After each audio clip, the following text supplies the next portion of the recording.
मित्रांनो, ज्यावेळेस रस्ता क्रॉस करायचा आहे ना आपल्याला, तर आपण असा गाड्या जर येत असतील तर रस्ता क्रॉस करू शकत नाही. आपण इथे हे बटन दिलेलं आहे, हे बटन आपल्याला प्रेस करावं लागतं जर रस्ता क्रॉस करायचा असेल तर, आणि त्यानंतरच ग्रीन लाईट लागते आपली.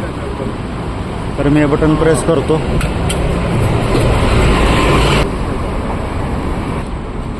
आता सगळे रस्ता क्रॉस करतील